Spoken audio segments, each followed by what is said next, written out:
तो सबसे पहले बच्चों स्टार्ट करते हैं इंट्रोडक्शन से। यहाँ पे सबसे फर्स्टली हम लोग बात करेंगे थ्री डायमेंशनल स्पेस की। वी से थ्री डायमेंशनल स्पेस को हम आर क्यूब से रिप्रेजेंट कर सकते हैं, जो कि 3 नंबर एक्स वाई जेड का ऑर्डर्ड ट्रिपलेट का एक कलेक्शन होता है, जहां पे एक्स वाई जेड तीनों क्या हैं, रियल नंबर्स हैं। यानी कि अगर आप 3 नंबर के रियल नंबर के ऑर्डर्ड ट्रिपलेट्स का एक कलेक्शन बनाए तो इसे हम थ्री डायमेंशनल स्पेस से रिप्रेजेंट या थ्री डायमेंशनल स्पेस हम इसको कहेंगे। और यहाँ पे आप लोग नोटिस करें कि एक्स वाई जेड का यहाँ पे मतलब क्या होता है, एक्स वाई जेड कोऑर्डिनेट्स का मतलब क्या होता है। अगर मैं यहाँ पे बोर्ड के प्लेन के अंदर एक तो ये लाइन y एक्सिस ले लेता हूं और z एक्सिस इधर ऊपर की तरफ ले लेता हूं और साथ में x एक्सिस बोर्ड के प्लेन के परपेंडिकुलर आउटसाइड डायरेक्शन के अंदर ले लेता हूं, तो ऐसे केस में ये x एक्सिस, ये y एक्सिस और ये z एक्सिस मिलकर के एक राइट हैंडेड सिस्टम बना रहे हैं। और यही तीनों एक्सिस आपके पास कहलाती हैं यहाँ पे कोऑर्डिनेट एक्सिस, और इनका जो इंटरसेक्शन पॉइंट है वो ओरिजिन है। अगर स्पेस के अंदर कोई पॉइंट आपके पास है, अगर उसके कोऑर्डिनेट्स x, y, z है, तो इसका मतलब क्या है कि आप ओरिजिन से अपनी गाड़ी को स्टार्ट कर लेंगे और x डायरेक्शन के अंदर x डिस्टेंस चलेंगे। फिर उसके बाद वहां से y डायरेक्शन के अंदर आपको y डिस्टेंस चलना पड़ेगा, एंड देन आफ्टर दैट आपको z डायरेक्शन के अंदर z डिस्टेंस चलेंगे, तो अल्टीमेटली आप इस पॉइंट के ऊपर पहुंच जाएंगे। यानी कि आप लोग यहाँ पे ऑब्जर्व कर सकते हैं कि जो किसी पॉइंट XYZ अगर किसी के कोऑर्डिनेट्स तो इसका मतलब क्या है। इसका मतलब सिंपली ये है कि आपको ओरिजिन से पहले x डिस्टेंस चलना है x डायरेक्शन के अंदर, फिर y डायरेक्शन के अंदर y डिस्टेंस चलना है, and after that z direction के अंदर आप z डिस्टेंस चलेंगे, तो आपको वो पॉइंट मिलेगा जिसके कोऑर्डिनेट्स क्या है, x, y, z हैं। दोस्तों यहाँ पे आप ऑब्जर्व कर सकते हैं ये y एक्सिस हो गई है, ये z एक्सिस है और x एक्सिस परपेंडिकुलर आउटवर्ड्स है। सपोज करें कि मेरे फिंगर के टिप के ऊपर एक पॉइंट है जिसके मैं कोऑर्डिनेट्स मान के चल रहा हूं x, y, z। तो इस पॉइंट तक पहुंचने के लिए मुझे क्या करना पड़ेगा, पहले x डायरेक्शन में x चलना पड़ेगा परपेंडिकुलर आउटवर्ड्स, फिर उसके बाद y डायरेक्शन मुझे y चलना पड़ेगा, एंड देन उसके बाद बच्चों y डायरेक्शन में y गए, उसके बाद z डायरेक्शन में z जाएंगे, तो अल्टीमेटली इस पॉइंट की तरफ आप पहुंच जाएंगे x, y, z जिसके कोऑर्डिनेट्स हैं। यहाँ पे आप लोग चेक कर सकते हैं कि जो x, y, z है, ये हम सोचते हैं कि एक ऑर्डर्ड ट्रिपलेट है। We think of each point in the space corresponding to an ordered pair, यानी कि स्पेस के अंदर हम प्रत्येक बिंदु को क्या करेंगे, एक ऑर्डर्ड ट्रिपलेट से रिप्रेजेंट कर सकते हैं, उसके साथ में एक ऑर्डर्ड पेयर को एसोसिएट कर सकते हैं। And also we say that कि ये ऑर्डर्ड ट्रिपलेट है। इसका मतलब ये हुआ कि अगर मैंने कहा कि x1, y1, z1 बराबर है दोस्तों x2, y2, z2 के, तो ये तभी होगा जब पहला पहले के बराबर हो जाए, दूसरा दूसरे के बराबर हो जाए और तीसरा तीसरे के बराबर हो जाए। तो दोस्तों आगे हम लोग बढ़ते हैं। नेक्स्ट हम लोग बात करेंगे कोऑर्डिनेट एक्सिस के बारे में। यहाँ पे जिस तरह से मैंने आपको बताया कि आपके पास बोर्ड के प्लेन के अंदर ये जो एक्सिस है वो हमने इसको कहा है y एक्सिस, और ये आपके पास क्या है, z एक्सिस है, और ओरिजिन यहाँ पे हो जाएगा। और यहाँ पे इस ओरिजिन के इस बोर्ड के परपेंडिकुलर आउटवर्ड डायरेक्शन के अंदर जो आपके पास एक एक्सिस है उसका नाम हमने x एक्सिस रखा है। और ये आपके पास अगर मैं इसे बोर्ड के प्लेन में बनाऊंगा दोस्तों, तो ये ऐसे मेरे को बनानी पड़ेगी। तो आप लोग चेक कर सकते हैं x एक्सिस, y एक्सिस और z एक्सिस, ये दोनों मिलकर के, तीनों मिलकर के क्या बनाते हैं, एक राइट हैंडेड सिस्टम फॉर्म करते हैं। आप लोग देखें x एक्सिस, y एक्सिस और ये z एक्सिस आपके सामने है। यहाँ पे आप लोग देख सकते हैं x एक्सिस के ऊपर कोई भी पॉइंट अगर लेंगे उसका y और z कोऑर्डिनेट 0 होगा, और x एक्सिस पे कोई भी पॉइंट के कोऑर्डिनेट इस फॉर्म के अंदर लिखे जा सकते हैं u, 0, 0। y एक्सिस पे दोस्तों कोई भी पॉइंट लेंगे तो आपको ओरिजिन से उस पॉइंट की तरफ पहुंचने के लिए केवल y डायरेक्शन में ही कुछ चलना पड़ेगा। इसका मतलब z और x डायरेक्शन के अंदर 0 जाना पड़ेगा, यानी कि z और x y एक्सिस के ऊपर क्या होगा, 0 हो जाएगा। एंड दोस्तों z एक्सिस के ऊपर क्या होगा, z एक्सिस पे अगर कोई पॉइंट आप अज्यूम करते हैं तो उसका x और y कोऑर्डिनेट 0 हो जाएगा, और z एक्सिस पे आप किसी भी पॉइंट को लिख सकते हैं इस तरीके से 0, 0, w इसके कोऑर्डिनेट इस टाइप के अंदर हो सकते हैं, और y एक्सिस के ऊपर कोई पॉइंट के कोऑर्डिनेट 0, v, 0 की फॉर्म में हो सकते हैं। और वो पॉइंट जो तीनों ही एक्सिस के ऊपर लाई कर रहा है जिसका नाम होता है ओरिजिन, इसके कोऑर्डिनेट्स फिर क्या हो जाएंगे, यहाँ पे आपके पास तीनों ही कोऑर्डिनेट 0, 0 और 0 होने वाले हैं ना। उसके बाद बच्चों अपन देखते हैं, नेक्स्ट आगे बढ़ते हैं, इसमें कोऑर्डिनेट प्लेन्स के बारे में बात करते हैं। आप देखें कि यहाँ पे y एक्सिस और z एक्सिस क्या है, बोर्ड के प्लेन के अंदर है, और जो एक्स एक्सिस है इसके प्लेन के बाहर परपेंडिकुलर आउटवर्ड्स आपको दिखाई दे रही है। तो अगर मैं आपसे पूछूं कि यहाँ पे एक्स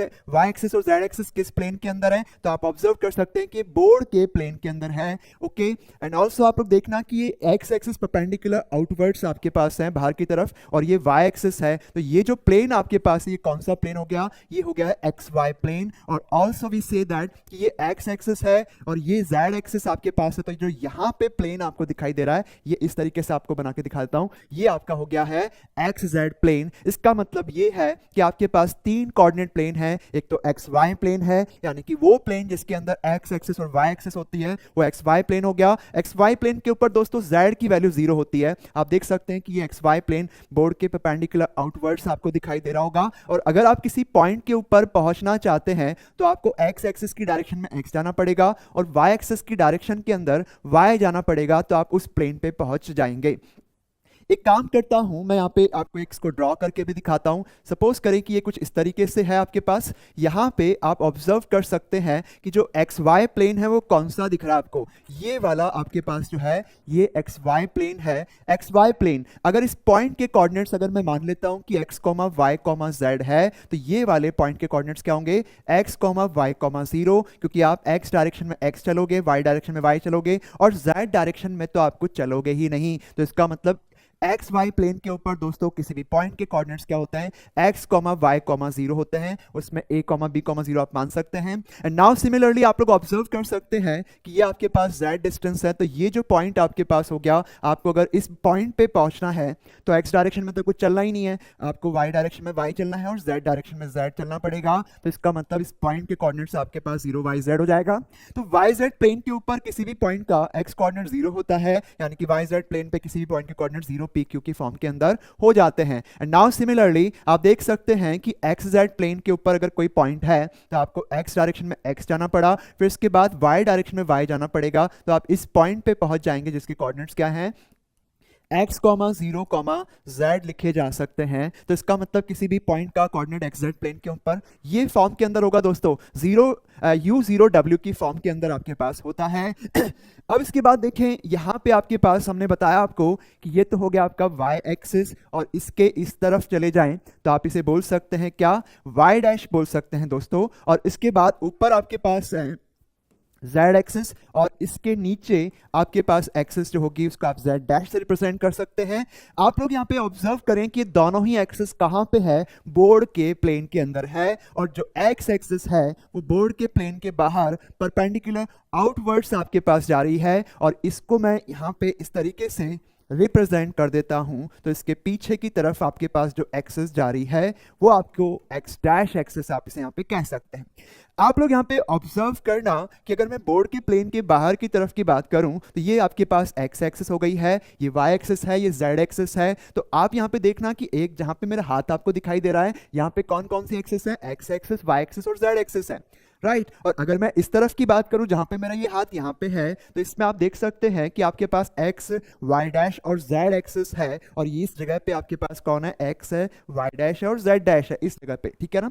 और सिमिलरली यहाँ पे अगर आप ऑब्जर्व करें तो ये x, y और z डैश है। इसका मतलब ये है कि जब आप तीनों एक्सिस को ड्रॉ करते हैं तो यहाँ पे क्या हो रहा है, बोर्ड के प्लेन के बाहर ये जो पूरा स्पेस आपको दिखाई दे रहा है 4 पार्ट के अंदर डिवाइड हो गया है। एक पार्ट इधर आपके पास है, दूसरा, तीसरा और चौथा, और ऐसे ही 4 पार्ट्स आपको बोर्ड के पीछे की तरफ दिखाई देंगे। इसका मतलब ये है कि जो कोऑर्डिनेट प्लेन्स होते हैं, जो 3 कोऑर्डिनेट प्लेन होते हैं, वो असल में क्या कर रहे हैं, पूरी कंप्लीट स्पेस को 8 पार्ट के अंदर क्या कर रहे हैं, डिवाइड करते हैं। इन पार्ट्स को हम लोग बच्चों कहते हैं ऑक्टेंट्स। यहाँ पे आप लोग देखें ऑक्टेंट्स के नाम लिखे हुए हैं। अगर आपके पास कोई एक्सिस का डैश है तो वहां पे एक्स कोऑर्डिनेट नेगेटिव हो जाएगा, अगर वाई का डैश है तो वहां पे वाई नेगेटिव आएगा उस ऑक्टेंट के अंदर। तो ये 8 ऑक्टेंट्स आप लोग देख सकते हैं। अब इसके बाद देखते हैं, आगे बढ़ते हैं। सपोज करें कि आपके पास यहाँ पे एक कोई पॉइंट है, सपोज करें कि आपके पास एक पॉइंट है जिसके कोऑर्डिनेट्स हमारे पास हैं x, y, z। एक काम करते हैं, यहाँ पे एक पॉइंट अज्यूम करते हैं, ओके। तो आप लोग ऑब्जर्व करना कि अगर मैंने यहाँ पे एक पॉइंट ले लिया है जिसके कोऑर्डिनेट्स है let's say x, y, z, ये जो पॉइंट आपके पास दिखाई दे रहा है ये वाला, इसको मैं क्या बोल रहा हूँ, x, y, z कह दे रहा हूँ, राइट। और इस पॉइंट का नाम मैंने P रख लिया है। क्लियर है सबको? तो ये चीज हमने अपन यहाँ पे अज्यूम कर लेते हैं बच्चों। तो ये चीज आपके पास है कि पॉइंट का नाम है P X comma Y comma Z. ये आपके पास हो गई है एक्स एक्सिस, ये हो गई है दोस्तों वाई एक्सिस, ये जेड एक्सिस है, और ये है ओरिजिन।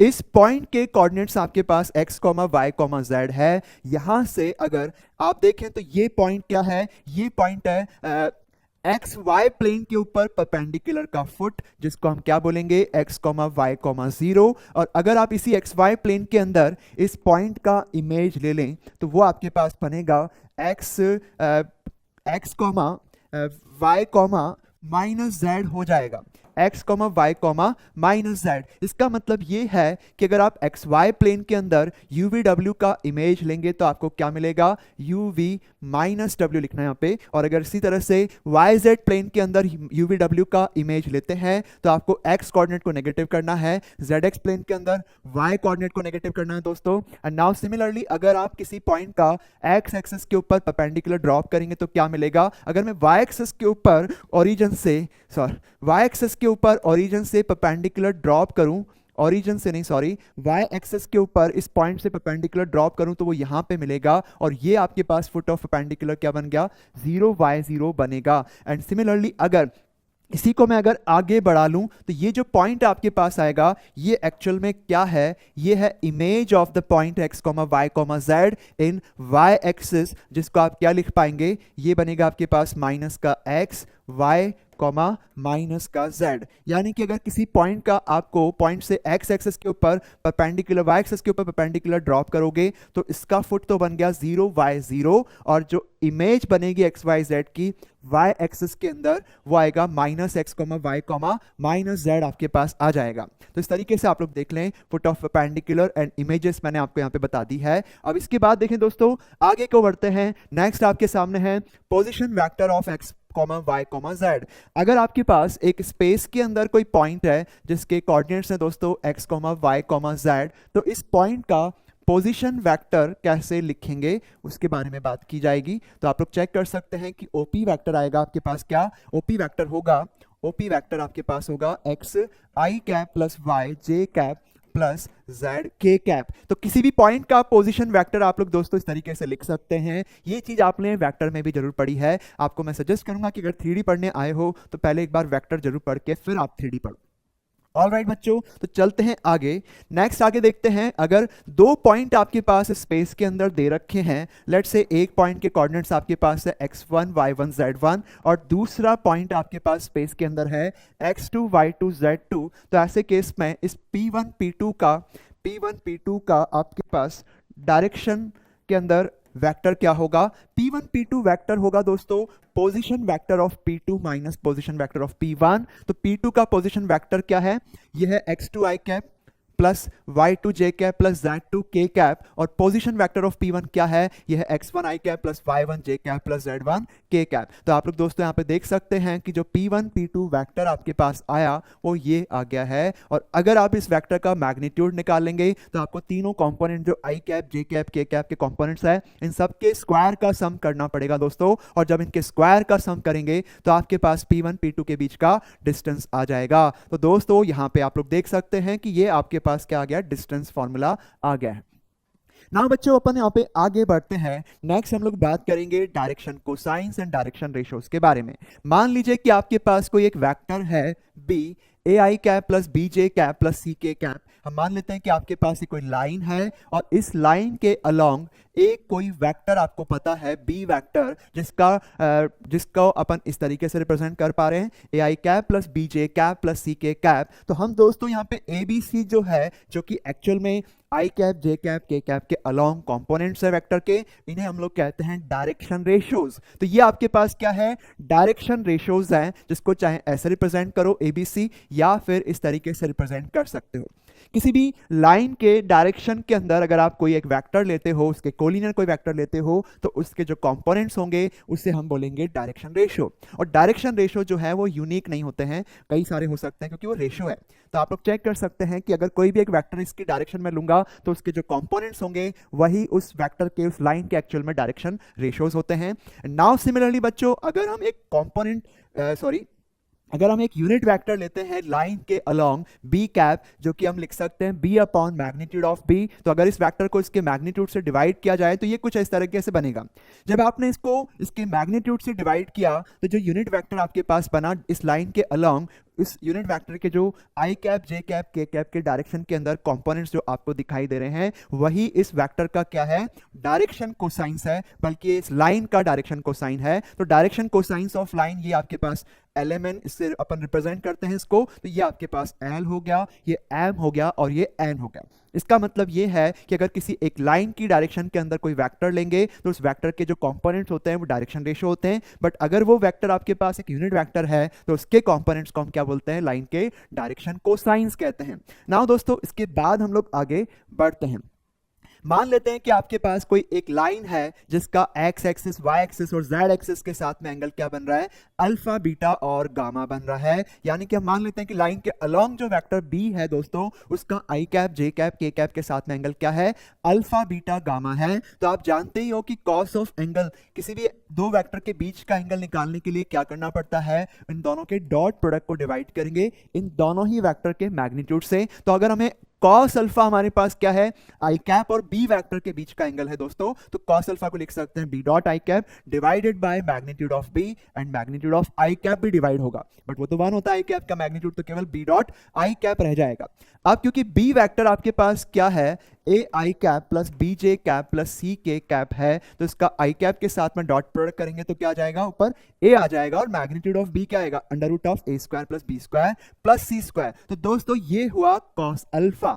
यानी कि अगर कॉस अल्फा की बात करें, जो कि अल्फा क्या है, आई कैप का वेक्टर बी के साथ में एंगल है, तो कॉस अल्फा इसके बराबर हो गया। एंड सिमिलरली बीटा क्या है, बी वेक्टर का जे के साथ में एंगल है, जे कैप के साथ में एंगल है, तो हमने कहा कि कॉस बीटा क्या आएगा, B dot J cap divided by magnitude of B, magnitude of J cap, यानी कि वो तो 1। तो इससे आपके पास बी डॉट जे कैप, तो ये ना आपका बी वेक्टर, इसका जे कैप के साथ में डॉट प्रोडक्ट करेंगे तो ऊपर आपके पास क्या बनेगा, बी बन जाएगा। दोस्तों इसको ठीक करते हैं, ये आपके पास बनेगा बी, ओके, तो ये बी बन जाएगा, और सी डॉट के कैप करेंगे तो ये आपके पास स्मॉल सी रहेगा। तो दोस्तों यहाँ पे आप लोग देख सकते हैं कि बी डॉट जे कैप किया तो ये B upon magnitude of B cap dot J cap करेंगे तो B upon magnitude of under root of A square plus B square plus C square बन जाएगा। तो यहाँ से आप लोग दोस्तों देख सकते हैं कि कॉस बीटा आ गया और सिमिलरली ये कॉस गामा आ गया। तो आप लोग यहाँ पे नोटिस कर सकते हैं कि जो हमने पिछले पेज पे एलिमेंट की बात करी थी, डायरेक्शन कोसाइंस की बात करी थी, वो एक्चुअल में क्या है, वो है वेक्टर बी का आई कैप, जे कैप, के कैप के साथ में एंगल का कोसाइन, इसलिए हम इसे डायरेक्शन कोसाइन नाम देते हैं। तो कॉस अल्फा आपके पास एल हो गया, कॉस बीटा आपके पास एम है, और कॉस गामा आपके पास क्या है, एन के बराबर है। तो यहां से आप लोग देख सकते हैं, अगर मैं तीनों के स्क्वायर को जोड़ लेता हूं तो ऊपर आपके पास क्या आता है, ऊपर आता है आपके पास A square plus B square plus C square, और दोनों तीनों के डिनोमिनेटर में आपके पास ये आएगा A square plus B square plus C square, जो कि आपके पास अल्टीमेटली क्या हो जाएगा, 1 हो जाएगा। तो दोस्तों एल स्क्वायर, एम स्क्वायर और एन स्क्वायर का सम आपके पास क्या आ रहा है, 1 के बराबर आ रहा है। यानी कि सारे तीनों ही डायरेक्शन कोसाइंस के स्क्वायर का सम 1 होता है। दैट मीन्स कि cos square alpha plus cos square beta plus cos square gamma का वैल्यू आपके पास 1 आएगा। तो आप लोग दोस्तों यहां पे देख सकते हैं डायरेक्शन कोसाइन एक्चुअल में क्या होते हैं। तो अगर कोई लाइन एल आपके पास है और उसकी साथ में कोलिनियर कोई एक वेक्टर बी वेक्टर आपके पास दिया हुआ है, तो बी वेक्टर का आई कैप, जे कैप, के कैप के साथ में जो एंगल होता है, उसी एंगल का कॉस जो होता है वो एक्चुअल में डायरेक्शन कोसाइन होता है उस लाइन का। तो आपके पास कॉस अल्फा तो एक्चुअल में एल ही आ गया, कॉस बीटा एम आ गया, और कॉस गामा क्या आ गया आपके पास, एन आ गया। तो इस तरीके से इसको समझ सकते हैं। अब दोस्तों हम आगे बढ़ते हैं। नाउ दोस्तों आगे बढ़ते हैं इस चैप्टर के अंदर। आगे क्या है, 3D में स्ट्रेट लाइन के बारे में बात करेंगे। मान लेते हैं कि आपके पास कोई एक लाइन है एल, जिसका कोई एक पॉइंट आपको पता है, जिसके कोऑर्डिनेट्स क्या हैं, उसके कोऑर्डिनेट्स हैं ए पॉइंट आपके पास पता है, जिसके कोऑर्डिनेट्स क्या दे रखे हैं आपको, x1 y1 z1, और इसी लाइन के ऊपर दोस्तों एक वेरिएबल पॉइंट लिया हुआ है r वेक्टर, जिसका कोऑर्डिनेट क्या है, पॉइंट P का कोऑर्डिनेट है x, y, z। ये वेरिएबल पॉइंट हुआ है, इसका पोजीशन वेक्टर हमने कहा r वेक्टर है, xi cap plus yj cap plus zk cap हमने कह दिया। क्या क्या बातें हमें पता है, एक तो ये पता है कि इस लाइन के ऊपर एक फिक्स पॉइंट क्या है, केवल ये पता है, और दूसरा हमें इस लाइन के पैरेलल एक कोई वेक्टर आपको दे रखा है जिसको इसने लिखा है A I cap plus B J cap plus C K cap. तो दोस्तों यहाँ पे आप ऑब्जर्व कर सकते हैं कि ये जो ए पी वैक्टर है और ये जो बी वैक्टर है दोनों क्या होंगे, कोलीनियर होंगे। तो अपन यहाँ पे जब दो वैक्टर कोलीनियर होते हैं तो एक को दूसरे का लीनियर कॉम्बिनेशन बोल सकते हैं। तो ए पी वैक्टर आपके पास क्या आ जाएगा, लैम्डा टाइम्स बी वैक्टर हो जाएगा, जहां पे लैम्डा कोई रियल नंबर है। अब इसमें आप लोग देख सकते हो कि एपी वेक्टर क्या है। एपी वेक्टर होगा position vector of P minus position vector of A. तो ये अल्टीमेटली आपके पास बन गया क्या, R equals to A plus lambda B. तो ये आपके पास क्या है, ये है स्ट्रेट लाइन का वेक्टर इक्वेशन। ओके, यानी कि वो लाइन का इक्वेशन है जो किसी पॉइंट ए से पास करती है, जिसका पोजीशन वेक्टर क्या है, ए वेक्टर है, और ये लाइन क्या है, बी वेक्टर के पैरेलल लाइन है। ठीक है, तो उस लाइन का इक्वेशन क्या होगा, R equals to A plus lambda B. अब दोस्तों इसका अपन एक और फॉर्म लिखेंगे तो आपके पास क्या है, इसका वेक्टर फॉर्म हो गया है। और अपन इसका कार्टेशियन फॉर्म लिखें तो आप देखना कि यहाँ पे आर को हम लिख देंगे क्या, R minus A, left hand side में क्या हो जाएगा, X minus X one I cap plus Y minus Y one J cap plus Z minus Z one K cap हो जाएगा। और राइट हैंड साइड में लैम्डा टाइम्स बी वेक्टर क्या है, A I cap plus B J cap plus B J cap plus C K cap. अब इसमें आप लोग दोनों वेक्टर क्योंकि बराबर है तो इसके कंपोनेंट्स को कंपेयर कर सकते हैं। तो आप लिख सकते हैं कि x माइनस एक्स वन क्या होगा, लैम्डा ए, यानी कि x minus X one upon A क्या हो जाएगा, lambda. And similarly y minus five one क्या हो जाएगा, लैम्डा बी, यानी कि y minus five one upon B भी क्या हो जाएगा, लैम्डा के बराबर। तो ये भी लैम्डा हो जाएगा। और similarly z minus Z one क्या हो जाएगा, लैम्डा सी के बराबर। इसका मतलब है z minus Z one upon C भी क्या हो जाएगा, लैम्डा। तो आप देख सकते हैं कि तीनों आपस में क्या होंगे, बराबर हो जाएंगे। तो आप लोग बच्चों यहाँ पे देख सकते हो कि ये लाइन का, स्ट्रेट लाइन का 3D स्पेस के अंदर कार्टेशियन फॉर्म आ गई है। तो एक कार्टेशियन इक्वेशन है जिसको हम सिमेट्रिक इक्वेशन भी कह सकते हैं स्ट्रेट लाइन की। तो ये उस लाइन का इक्वेशन है बच्चों जो x1 y1 z1 से पास करती है, जिसके डायरेक्शन रेशो क्या है, ए बी और सी है। तो ये आपके पास एक लाइन।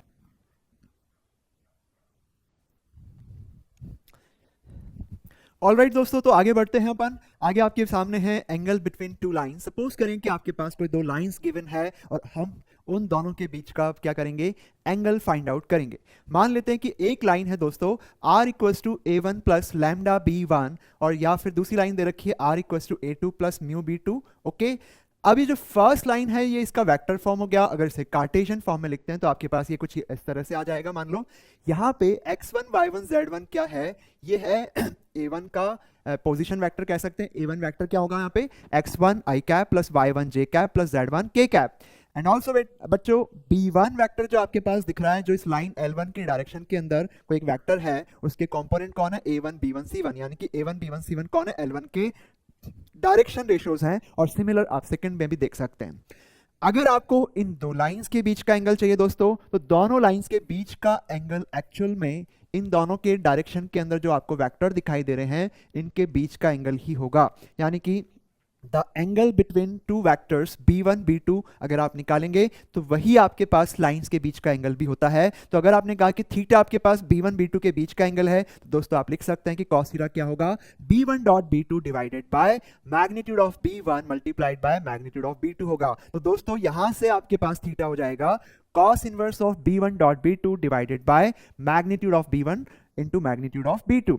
अब इसमें कुछ स्पेशल केस के बारे में बात करते हैं। अगर दोनों ही वेक्टर b1 b2 परपेंडिकुलर है, यानी कि लाइंस आपकी एक दूसरे के परपेंडिकुलर है दोस्तों, तो ऐसे केस में आपके पास b1 डॉट b2 क्या हो जाएगा, 0 हो जाएगा। तो ये b1 वेक्टर, ये b2 वेक्टर, तो इनका डॉट प्रोडक्ट करेंगे तो आपको मिला a1 a2 plus b1 b2 plus c1 c2 आपके पास 0 बन जाएगा। एंड नाउ दोस्तों, अगर लाइंस आपके पास एक दूसरे के पैरेलल हो जाए तो ऐसे केस में जो b1 वेक्टर था, जो कि फर्स्ट लाइन के अलोंग वेक्टर है, L1 के अलोंग वेक्टर है, और एक जो B2 आपके पास वेक्टर था जो सेकंड लाइन के अलोंग वेक्टर था, वो दोनों के दोनों क्या हो जाएंगे, कोलिनियर वेक्टर हो जाएंगे, क्योंकि दोनों की डायरेक्शन क्या है, एक ही लाइन के पैरेलल कहलाएगी। और जब दो वेक्टर्स आपके पास कोलिनियर होते हैं दोस्तों, तो एक को दूसरे का लीनियर कॉम्बिनेशन लिखा जा सकता है, या कहें कि एक को दूसरे का स्केलर टाइम लिख सकते हैं। तो हमने कहा कि b1 को हम लिख सकते हैं t टाइम्स b2 वेक्टर। तो ये आपका b1 वेक्टर, ये b2 वेक्टर हो गया। अब इसमें आप लोग देख सकते हैं कि दोनों वेक्टर क्योंकि बराबर हैं तो इनके कंपोनेंट्स को हम बराबर कर सकते हैं। तो a1 i कैप हो गया और ये t a2 i कैप, तो आप लिख सकते हैं a1 बराबर t a2 हो जाएगा। और इसी तरह से b1 j कैप, और इधर आपके पास क्या है, t times b2 j cap. तो T टाइम्स B2, और इसी तरह से आप देखेंगे तो C1 K कैप, और उस तरफ दोस्तों आपके पास है TC2 K कैप। तो आप लोग देखें कि अगर दो वेक्टर्स बराबर होते हैं तो उनके कंपोनेंट्स, करस्पॉन्डिंग कंपोनेंट्स को भी क्या होना चाहिए, बराबर हो जाना चाहिए दोस्तों। तो यहां से आपके पास A1 अपॉन A2 क्या आएगा, यहां से A1 अपॉन A2 आएगा T, और यहां से B1 अपॉन B2 भी T आ जाएगा, और C1 अपॉन C2 भी क्या आएगा, T के बराबर आएगा। तो दोस्तों यहाँ पे आप लोग ऑब्जर्व कर सकते हैं कि अगर दो लाइंस आपके पास पैरेलल है तो इन दोनों के डायरेक्शन रेशियोज का भी रेशियो जो होगा वो बराबर रहेगा, यानी कि डायरेक्शन रेशियो प्रोपोर्शन के अंदर होंगे, ये आप कह सकते हैं। तो यहाँ पे A1 B1 C1 का रेशियो क्या है, यहाँ पे आप देख सकते हैं A1 B1 और C1 का रेशियो बराबर है A2 B2 और C2 के रेशो के। तो इस तरीके से इसको आप समझ। दोस्तों आगे बढ़ते हैं अपने इस टॉपिक के अंदर। नेक्स्ट हम लोग बात कर रहे हैं इंटरसेक्शन ऑफ टू लाइंस। जब आप एक स्पेस के अंदर दो लाइंस को ड्रॉ करते हैं तो वो इंटरसेक्ट कर सकती है, या हो सकता है कि वो इंटरसेक्ट ना करे। वो तब भी इंटरसेक्ट नहीं करेगी जब वो पैरेलल नहीं है। अगर आपके पास लाइन पैरेलल है तब तो आपको पता है कि वो इंटरसेक्ट नहीं करेगी, लेकिन जब लाइंस आपके पास पैरेलल ना हो तब भी पॉसिबल है कि वो इंटरसेक्ट ना करे। जैसे कि आपके पास दिख रहा है ये दोनों लाइन एक के प्लेन के अंदर नहीं है, ये दोनों पैन जो मैंने ड्रॉ किए हैं, बनाए हैं, ये दोनों एक ही प्लेन के अंदर नहीं है, इसलिए दोनों आपस में इंटरसेक्ट भी नहीं कर पा रहे हैं। तो अपन बात कर रहे हैं यहाँ पे इंटरसेक्शन ऑफ लाइंस। अगर दो लाइंस आपके पास गिवन है तो ऐसे केस में वो दोनों लाइन इंटरसेक्ट कब करेंगी और उनका इंटरसेक्शन पॉइंट क्या होगा वो हम पता लगाने में इंटरेस्टेड हैं। मान लेते हैं कि एक लाइन का इक्वेशन आपके पास है L1 line R equals to A1 plus lambda B1, जिसका कार्टेशियन फॉर्म ये हो गया। तो आप देख सकते हैं A1 वेक्टर कौन होगा, X1 Y1 Z1 होगा, और B1 वेक्टर आपके पास होगा A1 B1 C1। अब इसी तरह से आप लोग देखें सेकंड लाइन का इक्वेशन आपके पास क्या है, R equals to A2 plus mu B2, और इसमें आपके पास A2 वेक्टर जो होगा वो X2 Y2 Z2 से बनेगा, और जो B2 वेक्टर है वो आपका A2 B2 C2 से बन रहा है। आप लोग यहाँ पे देख सकते हैं कि अगर ये दोनों ही लाइंस आपस में इंटरसेक्ट करती है तो ऐसे केस में क्या करेंगे, इससे जो अपन XYZ निकालेंगे और इससे जो XYZ निकालेंगे वो किसी ना किसी लैम्डा म्यू के लिए दोनों के क्या हो जाएंगे, सेम हो जाएंगे। आप लोग यहाँ से देख सकते हैं कि अगर मैं x का वैल्यू निकालता हूं तो मेरे पास बनता है X1 प्लस A1 लैम्डा हो जाएगा, और इसको बराबर करूंगा तो y मुझे मिलेगा Y1 प्लस B1 लैम्डा, और z अगर निकालेंगे तो आपके पास बनेगा Z1 प्लस C1 लैम्डा हो जाएगा। नाउ इसी तरह से आप लोग देखना कि इसमें से भी आप क्या करें, XYZ निकाल लें तो आपके पास क्या हो जाएगा, X2 x हो जाएगा X2 plus mu A2, y होगा Y2 प्लस म्यू B2, और z होगा Z2 प्लस म्यू C2। तो ये आपके पास इस लाइन के ऊपर किसी पॉइंट के कोऑर्डिनेट्स हैं, और ये है इस फर्स्ट लाइन के ऊपर किसी पॉइंट के कोऑर्डिनेट्स। अगर ये दोनों पॉइंट सेम होंगे तो लाइन इसका मतलब इंटरसेक्ट कर जाएगी। तो ऐसे केस में दोनों के x कोऑर्डिनेट को हमने इक्वल कर दिया, दोनों के y कोऑर्डिनेट को भी इक्वल कर दिया, और दोनों के z कोऑर्डिनेट्स को भी हमने इक्वल कर दिया है। आप लोग यहाँ पे देख सकते हैं कि जो दोनों लाइंस हैं अगर ये आपस में इंटरसेक्ट कर रही है तो ऐसे केस में इन तीनों इक्वेशन से लैम्डा और म्यू का वैल्यू निकलेगा, और वो एग्जिस्ट करेगा, यूनिक एग्जिस्ट करेगा, यूनिकली एग्जिस्ट करेगा। यहाँ पे आप लोग को देखना है कि ये तीनों इक्वेशन लैम्डा और म्यू के अंदर तीन इक्वेशन है, तो आपको क्या करना है, कोई दो इक्वेशन से लैम्डा और म्यू को निकालना है। अगर वो लैम्डा म्यू तीसरी इक्वेशन को भी सेटिस्फाई करे तो आप लोग बोल सकते हैं कि सिस्टम का सॉल्यूशन है, यानी कि लैम्डा और म्यू एग्जिस्ट कर रहा है। इसका मतलब ये इस बात को इंडिकेट करेगा कि जो दोनों लाइंस आपके पास वो आपस में इंटरसेक्ट करती है। तो इसको एक बार पढ़ लेते हैं। If lines intersect then the above system of equations will have a solution for system of equation is consistent then lambda and mu will exist. आपको पता है कि सिस्टम कंसिस्टेंट कब होता है, जब लैम्डा और म्यू एग्जिस्ट करे, यानी कि अगर सिस्टम का सॉल्यूशन एग्जिस्ट कर रहा है तो ऐसे केस में सिस्टम कंसिस्टेंट हो जाएगा। और लैम्डा म्यू एग्जिस्ट करने का मतलब है कि कोई ना कोई लैम्डा और म्यू आपके पास होगा, ताकि ये दोनों x कोऑर्डिनेट, ये दोनों y कोऑर्डिनेट, ये दोनों z कोऑर्डिनेट क्या हो जाए, इक्वल हो जाए, यानी कि एक कॉमन पॉइंट दोनों लाइन का एग्जिस्ट कर रहा होगा। अब इसे अपन एक और तरीके से समझ सकते हैं बच्चों। आप लोग यहाँ पे देखना कि ये जो तीन इक्वेशंस आपके पास है वो लैम्डा और म्यू के अंदर तीन लीनियर इक्वेशंस है, और अगर आपको पता है कि इसका एक यूनिक सॉल्यूशन आना है, लैम्डा और म्यू का एक एक वैल्यू आपको मिलना है, तो ऐसे केस में आपके पास इसका डिटर्मिनेंट जो होगा वो 0 हो जाएगा। मैं इसको फर्स्ट इक्वेशन को ऐसे लिख रहा हूँ, a1 lambda minus a2 mu plus x1 minus x2 बराबर 0। फिर इसके बाद सेकेंड इक्वेशन वहां से आप देख सकते हैं b1 lambda minus b2 mu plus y1 minus y2 बराबर 0। फिर इसके बाद लिखे c1 lambda minus c2 mu plus z1 minus z2 बराबर 0। अब इस सिस्टम का सोल्यूशन तभी हो सकता है जब इसका डिटरमिनेंट वैल्यू 0 आ जाए। आप लोगों ने स्ट्रेट लाइन के अंदर पढ़ा होगा, स्ट्रेट लाइन क्या होती है, दो एक्स और वाई के अंदर, दो वेरिएबल के अंदर इक्वेशन होती है। अगर मैं यहाँ पे लैम्डा और वाई को, लैम्डा और म्यू को एक्स और वाई कंसीडर करूं तो आपको दिख जाएगा कि 3 लाइन की इक्वेशन है 2D के अंदर, और अगर आपके पास वो लैम्डा म्यू जो दोनों को सेटिस्फाई कर रहा है वो इसको भी करे, तो इसका मतलब ये जो 3 लीनियर इक्वेशन है लैम्डा और म्यू के अंदर, ये एक्चुअल में आपके पास कॉन्करेंट लाइंस होनी चाहिए। तो आप लोगों ने स्ट्रेट लाइन में ऐसा जरूर पढ़ा होगा, नहीं पढ़ा तो उसको जाकर के जरूर देखना कि अगर आपके पास एक्स और वाई में 3 लीनियर इक्वेशन है तो वहां से एक्स और वाई का एक यूनिक वैल्यू आने का मतलब है कि तीनों लाइन आपस में एक पॉइंट पे काट रही है, और इसका मतलब होता है कि ये डिटरमिनेंट आपके पास जो है वो आपको 0 मिलना चाहिए। तो अगर ये 0 मिल जाएगा तो इसका मतलब ये जो लाइंस हैं वो आपस में, गिवन लाइंस आपस में इंटरसेक्ट करेंगी, क्योंकि आपके पास लैम्डा और म्यू का यूनिक वैल्यू एग्जिस्ट कर रहा होगा उस समय में। अब हम चाहें तो इसको एक और तरीके से सोच सकते हैं बच्चों। मान लीजिए कि आपके पास ये जो लाइन नंबर 1 है जिसका इक्वेशन हमने लिखा था r equals to a1 plus lambda b1, और ये जो दूसरी लाइन आपके पास है r equals to a2 plus mu b2 vector, इस लाइन के, दोनों लाइन के बारे में हम ये कह रहे हैं कि दोनों लाइन आपस में क्या कर रही है, इंटरसेक्ट कर रही है। तो आप लोग चेक कर सकते हैं कि इस लाइन का ये वेक्टर तो हो गया b1 वेक्टर, और ये आपके पास इस लाइन का वेक्टर है b2 वेक्टर। इस लाइन के ऊपर एक पॉइंट आपके पास है जिसका पोजीशन वेक्टर है a1 वेक्टर, और इस एक लाइन के ऊपर एक पॉइंट आपके पास है जिसका पोजीशन वेक्टर क्या है, a2 वेक्टर।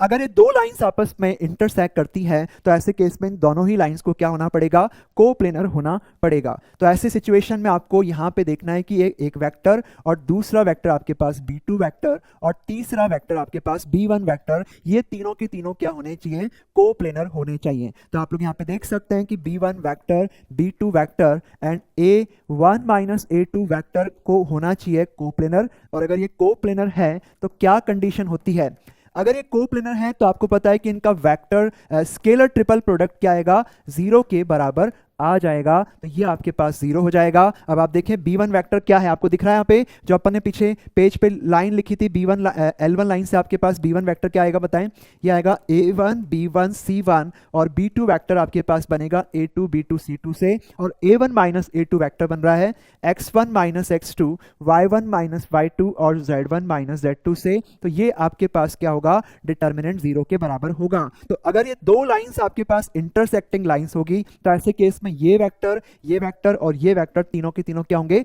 एक ही प्लेन के अंदर लाई करेंगे। दोस्तों यहाँ पे आप ऑब्जर्व करना कि अगर दो लाइंस आपस में इंटरसेक्ट करती है स्पेस के अंदर तो उनको एक ही प्लेन में होना पड़ेगा। तो हमने यहाँ पे क्या क्या लिखा आप लोग को ध्यान देना है। एक तो आपके पास ये b1 वेक्टर लिया और ये b2 वेक्टर ले लिया, और एक ये अपन ने a1 माइनस a2 वेक्टर लिया है, तो ये तीनों वेक्टर एक ही प्लेन में, तो इसका बॉक्स आपके पास 0 होगा। तो इसका मतलब ये है कि अगर आपके पास L1 and L2 are coplanar, तो ऐसे केस में आपके पास ये डिटरमिनेंट 0 होगा। इसके पीछे वाले पेज में हमने देखा कि यहाँ पे भी वही लिखा हुआ है, बस इसका ट्रांसपोज करके देखना तो आपके पास बिल्कुल यही डिटरमिनेंट आपको फिर से दिख जाएगा। तो ऐसे करके आप इसे समझ सकते हैं बच्चों। ऑलराइट स्टूडेंट्स, तो आगे बढ़ते हैं। नेक्स्ट आपके सामने है shortest distance between two lines. जब आपके पास दो लाइंस गिवन है, वेक्टर इक्वेशन या फिर कार्टेशियन इक्वेशन आपके पास गिवन है, तो उन दोनों के बीच का शॉर्टेस्ट डिस्टेंस कैसे निकालेंगे। फर्स्ट ऑफ ऑल इसका मतलब हम समझ लेते हैं कि शॉर्टेस्ट डिस्टेंस का मतलब क्या है। पहले आप लोग यहाँ पे नोटिस करें कि जो दो लाइंस आपके पास गिवन होंगी वो या तो एक ही प्लेन के अंदर होंगी या फिर वो एक ही प्लेन के अंदर नहीं होंगी, यानी कि वो नॉन कोप्लेनर लाइंस होंगी। मान लेते हैं लाइंस आपके पास कोप्लेनर हैं तो वो इंटरसेक्ट कर सकती है, इंटरसेक्टिंग लाइंस हो सकती है। जैसे कि आपके पास सपोज करें कि ये लाइंस आपके पास है, कोप्लेनर लाइन दोनों इंटरसेक्टिंग है। तो अगर आप इन दोनों के बीच का डिस्टेंस निकालेंगे तो आप देखें कि यहां से इसके ऊपर परपेंडिकुलर डिस्टेंस ले लेंगे इस पॉइंट से, तो ये डिस्टेंस हो गई इस पॉइंट P की L2 से शॉर्टेस्ट डिस्टेंस। बट उससे भी छोटी डिस्टेंस ये हो जाएगी, और ज्यादा छोटी डिस्टेंस ये आ जाएगी, और ये आ जाएगी, और ये, और अल्टीमेटली आप लोग देख सकते हैं कि शॉर्टेस्ट डिस्टेंस दोनों लाइन के बीच की 0 है। यानी कि अगर दो लाइंस आपके पास एक ही प्लेन में है तो अगर वो इंटरसेक्ट कर रही है तो उन दोनों के बीच का शॉर्टेस्ट डिस्टेंस क्या होगा, 0 के बराबर होगा। लेकिन अगर लाइंस आपके पास पैरेलल है तो उन दोनों के बीच का शॉर्टेस्ट डिस्टेंस कैसे निकालेंगे। मान लीजिए कि इस लाइन के ऊपर आपने एक पॉइंट लिया और उससे इसका डिस्टेंस निकाला, परपेंडिकुलर डिस्टेंस जो कि शॉर्टेस्ट होता है, फिर इसके बाद यहां से डिस्टेंस लेंगे तब भी यही आता जाएगा। इसका मतलब ये है कि अगर लाइंस पैरेलल है तो उन दोनों के बीच का शॉर्टेस्ट डिस्टेंस क्या होगा, वो जो दोनों के डायरेक्शन के परपेंडिकुलर डिस्टेंस है। मान लेते हैं कि आपके पास दो लाइंस इस तरीके से हैं कि वो एक ही प्लेन के अंदर नहीं आ रही है। जैसे कि आपको यहाँ पे दिख रहा होगा कि मैंने दो लाइंस, दो पेन पकड़े हुए हैं। अब ये दोनों पेन एक ही प्लेन के अंदर नहीं है। दोस्तों, अगर ये दोनों पेन एक ही प्लेन के अंदर नहीं है तो इन दोनों के बीच का शॉर्टेज डिस्टेंस हम कैसे निकालेंगे, इसके बारे में अपन बात करते हैं। मान लीजिए कि ये लाइन और एक ये लाइन आपके पास है। अब क्योंकि ये दोनों एक ही प्लेन के अंदर नहीं है, लेकिन मैंने तो इसे ड्रॉ एक ही प्लेन के अंदर कर दिया है, क्योंकि मेरे पास और कोई तरीका नहीं है इसको ड्रॉ करने का पेपर के अलावा या बोर्ड के अलावा। तो मैंने आपको इसको इस तरह से समझना है कि दो लाइंस आपके पास है जो एक ही प्लेन के अंदर नहीं है। अगर आप इन दोनों के बीच का डिस्टेंस निकालते हैं तो अपन एक काम करेंगे कि इसके ऊपर एक पॉइंट लेकर के उसकी इस लाइन से परपेंडिकुलर डिस्टेंस निकाल लेते हैं। अब इसके बाद क्या करें, इसी पॉइंट का इस L1 से परपेंडिकुलर डिस्टेंस निकालेंगे तो आप देख सकते हैं कि D1 से छोटा ये डिस्टेंस D2 है। फिर इसके बाद इस प्रोसेस को कंटिन्यू रखते हैं तो आपको अगर देखना है तो यहाँ D3 उससे भी छोटा डिस्टेंस आ गया। लेकिन ये प्रोसेस एक जगह जाकर के खत्म हो जाएगा जब ये भी डिस्टेंस परपेंडिकुलर होगी इस L1 के और ये भी परपेंडिकुलर होगी।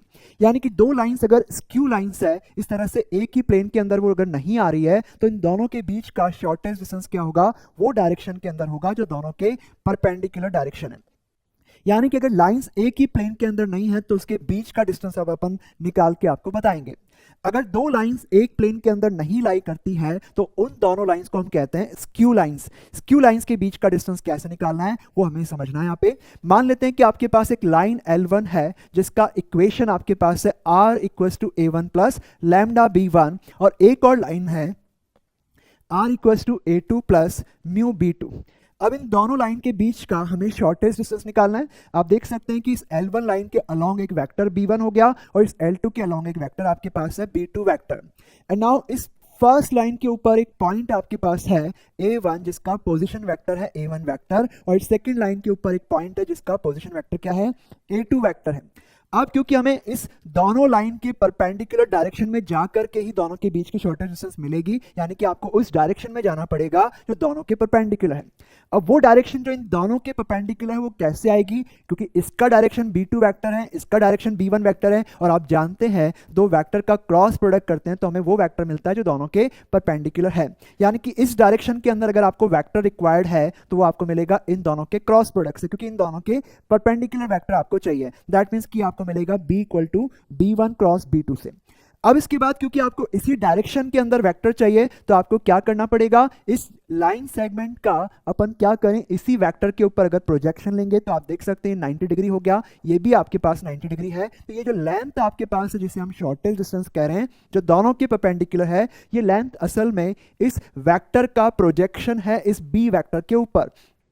यानी कि शॉर्टेस्ट डिस्टेंस क्या होगी, ये होगा projection of line segment A1 A2 along the line of shortest distance, यानी कि B वेक्टर के ऊपर आपको इसका प्रोजेक्शन लेना पड़ेगा। अब किसी भी वेक्टर का किसी वेक्टर के ऊपर प्रोजेक्शन लेना तो कैसे होता है, अगर A वेक्टर का B वेक्टर पे प्रोजेक्शन लेना है तो ये आता है A डॉट B कैप। तो आपने लिखा A1 - A2 dot B cap, तो ये आपको इसका मैग्नीट्यूड फाइंड आउट करना ताकि आपको लेंथ मिले। अब B कैप को अपन ने क्या बताया आपको, B1 cross B2, B cap क्या होगा, B1 cross B2 divided by इसका मैग्नीट्यूड, और ये जो वेक्टर आपके पास है ये A1 - A2 वेक्टर हो गया।